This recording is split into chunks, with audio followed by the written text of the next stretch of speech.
Well, hello again, and welcome to another edition of the Speed Bag. Today, a little segment that I like to call, what are we going to do with these guys? So you remember the whole BJ Penn comeback thing?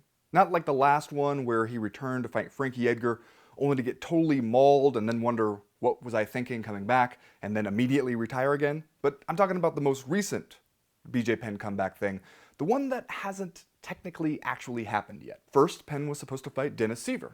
Then that was scrapped, and it was Cole Miller.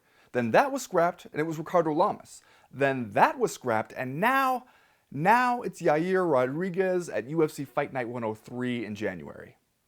Now, I'm doing some math here, and, Siver is 37. Miller is 32. Lamas is 34. Rodriguez is 24. So you can kind of look at the way the line is trending and tell that the UFC has changed maybe its matchmaking strategy in regards to the 37-year-old BJ Penn. When he was going to fight Siver, okay, yeah, it seemed like a fight set up to get the old prodigy a win, get him back in the game, but at least it was, in some sense, a fight against a peer. But now you look at this booking, Rodriguez, he's a young guy, he's on a bit of a streak, the UFC's pretty hyped about him, and for good reason. It's hard to think that the UFC is hoping Penn will come out the winner here. The old guy who's going to age out eventually, who's so often injured you can barely book him for a fight these days. You think he's the one the UFC wants to build a future on? Or do you think that maybe they're hoping that Penn's illustrious name will add a little bit of shine to Rodriguez's? Which, makes sense, but also feels a little bit cannibalistic. It's like in Hollywood where they suddenly decide out of nowhere that an actress is too old, and so she goes from being, the love interest in one movie to being the love interest's mother in the next movie. It gives you the sense that a decision has been made in the halls of power, and it's kind of a brutal decision that makes you feel bad about everything.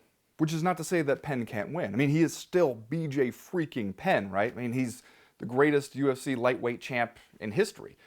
But he is also at that age where just surviving the training camp is tough enough in itself.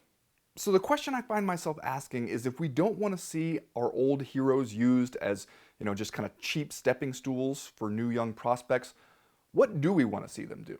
And don't tell me nothing, because that's clearly not true. Look at what's going on in Bellator the last couple of years. And that's actually a good example there, because you look at fights like Tito Ortiz versus Chael Sonnen, it's probably not going to be a dazzling athletic display, but what it will be is relatively harmless fun. It's old guy versus old guy there. And, if the winner goes on to take on Fedor whenever he's done being reminded that he's not actually a heavyweight by today's standards, I give that one great big enthusiastic fine. Because see, if the Penn Rodriguez thing reminds me of anything, it's just that there's something unappealing about seeing the old lions so willingly fed to the young wolves. I get it. It helps shape the narrative. It sets you up for the future. It's forward thinking if you're the promoter. It also makes us as the fans feel maybe a little bit gross. However, if the old lions were to eat each other slowly and ineffectually because most of their teeth are dull, that's just good entertainment. The good-ish entertainment.